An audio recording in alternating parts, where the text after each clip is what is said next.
do Livro dos Espíritos, capítulo 8, da emancipação da alma. Parte 1. O sono e os sonhos. Pergunta 400. O espírito encarnado permanece de bom grado no seu envoltório corporal? É como se perguntasses se ao encarcerado agrada o cárcere.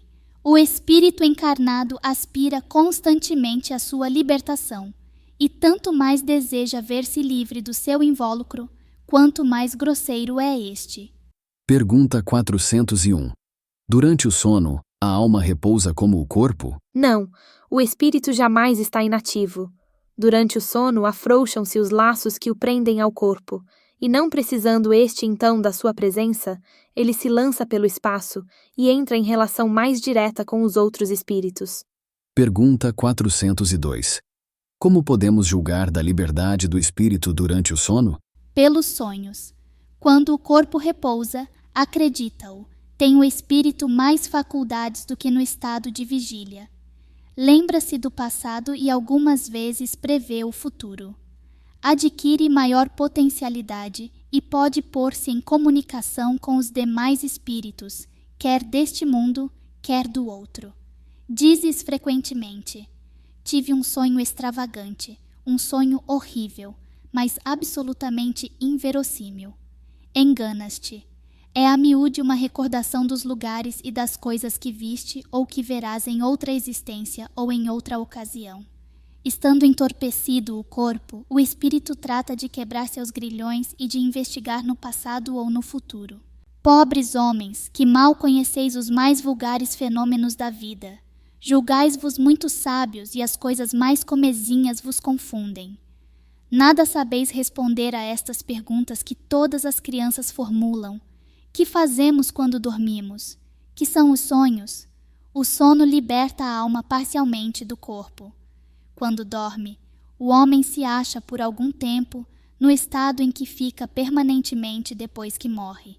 Tiveram sonos inteligentes os espíritos que, desencarnando, logo se desligam da matéria. Esses espíritos, quando dormem, vão para junto dos seres que lhes são superiores. Com estes viajam, conversam e se instruem. Trabalham mesmo em obras que se lhes deparam concluídas, quando volvem, morrendo na terra, ao mundo espiritual. Ainda esta circunstância é de molde a vos ensinar que não deveis temer a morte, pois que todos os dias morreis, como disse um santo.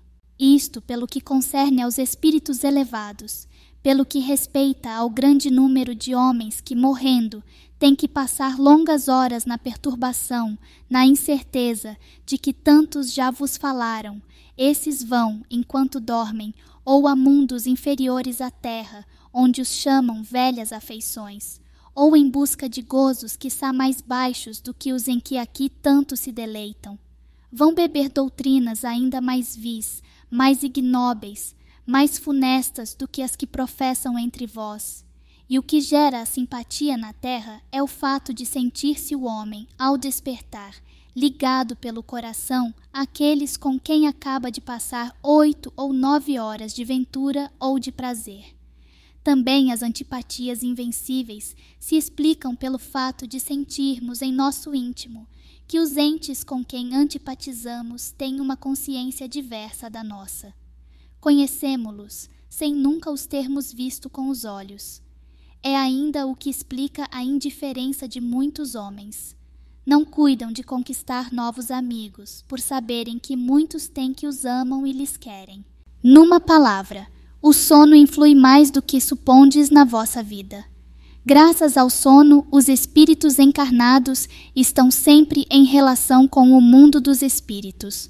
Por isso é que os espíritos superiores assentem, sem grande repugnância, em encarnar entre vós.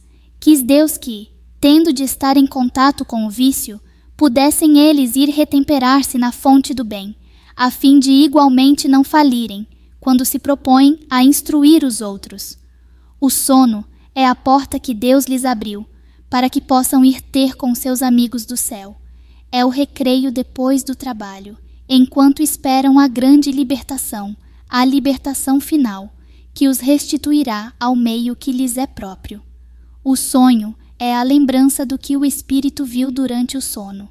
Notai, porém, que nem sempre sonhais. Que quer isso dizer? Que nem sempre vos lembrais do que vistes, ou de tudo o que havias visto, enquanto dormieis. É que não tendes então a alma no pleno desenvolvimento de suas faculdades. Muitas vezes apenas vos fica a lembrança da perturbação que o vosso espírito experimenta à sua partida, ou no seu regresso, acrescida da que resulta do que fizestes, ou do que vos preocupa quando despertos. A não ser assim, como explicaríeis os sonhos absurdos que tanto os sábios quanto as mais humildes e simples criaturas têm? Acontece também que os maus espíritos se aproveitam dos sonhos para atormentar as almas fracas e pusilânimes. Em suma, dentro em pouco vereis vulgarizar-se outra espécie de sonhos. Conquanto tão antiga como a de que vimos falando, vós a desconheceis. Refiro-me aos sonhos de Joana, ao de Jacó, aos dos profetas judeus e aos de alguns adivinhos indianos.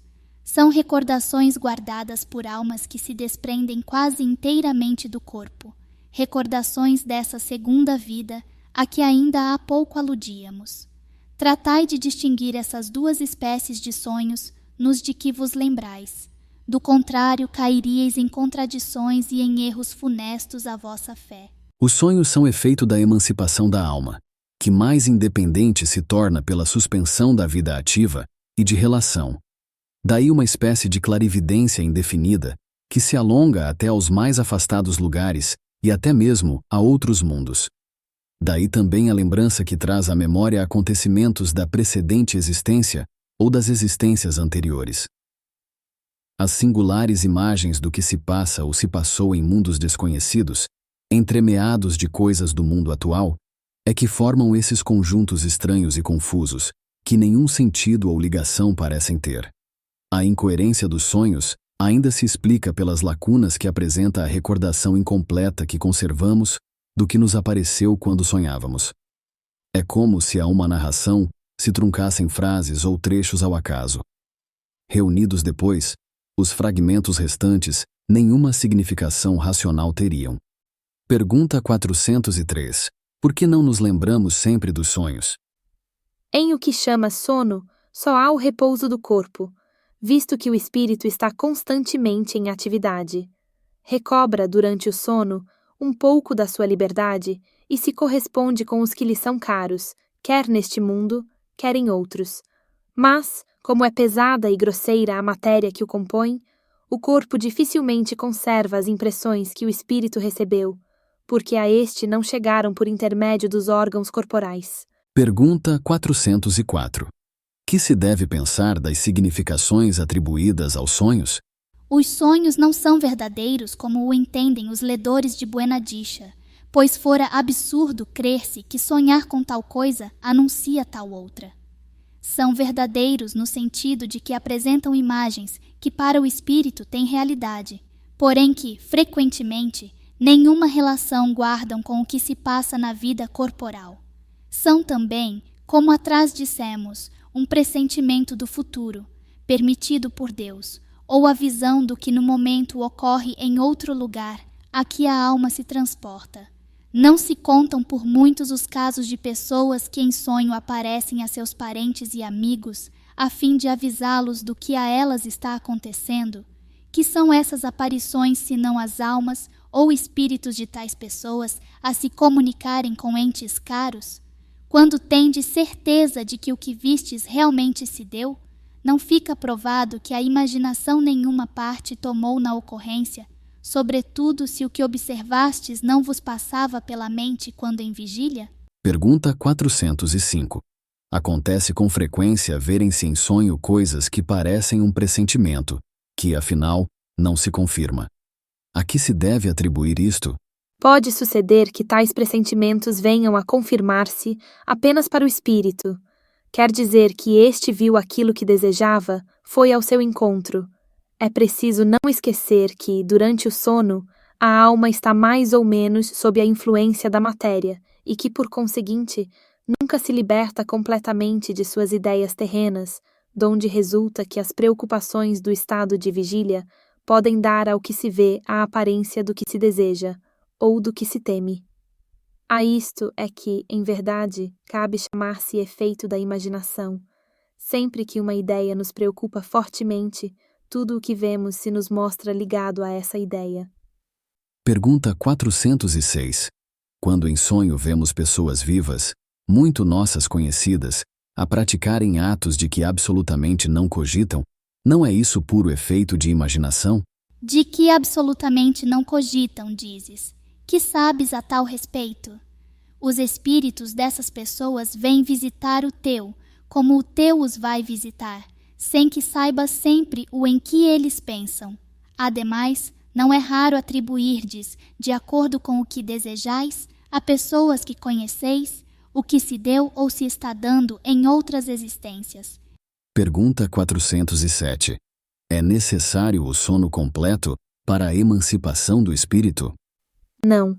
Basta que os sentidos entrem em torpor para que o espírito recobre a sua liberdade. Para se emancipar, ele se aproveita de todos os instantes de trégua que o corpo lhe concede. Desde que haja prostração das forças vitais, o espírito se desprende, tornando-se tanto mais livre quanto mais fraco for o corpo.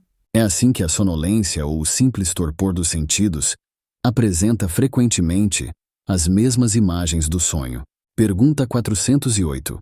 E qual a razão de ouvirmos algumas vezes em nós mesmos palavras pronunciadas distintamente e que nenhum nexo tem com o que nos preocupa? É fato.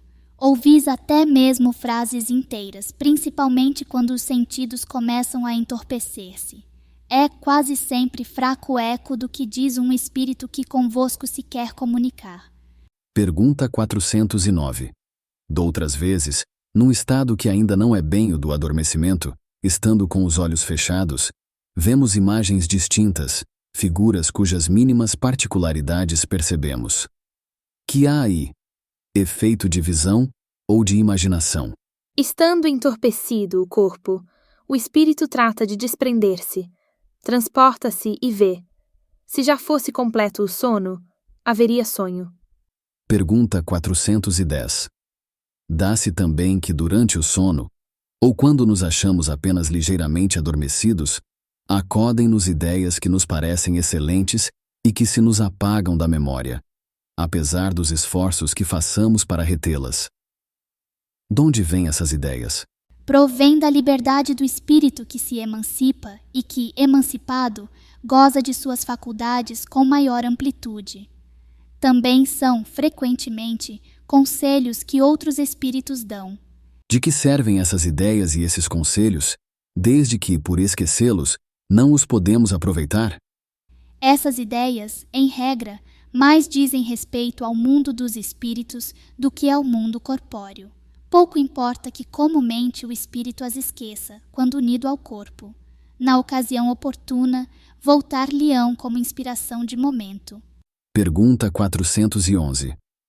Estando desprendido da matéria e atuando como espírito, sabe o espírito encarnado qual será a época de sua morte? Acontece pressenti-la. Também sucede ter plena consciência dessa época, o que dá lugar a que, em estado de vigília, tenha a intuição do fato. Por isso é que algumas pessoas preveem com grande exatidão a data em que virão a morrer. Pergunta 412. Pode a atividade do espírito durante o repouso ou o sono corporal fatigar o corpo? Pode, pois que o espírito se acha preso ao corpo qual balão cativo ao poste. Assim como as sacudiduras do balão abalam o poste, a atividade do espírito reage sobre o corpo e pode fatigá-lo.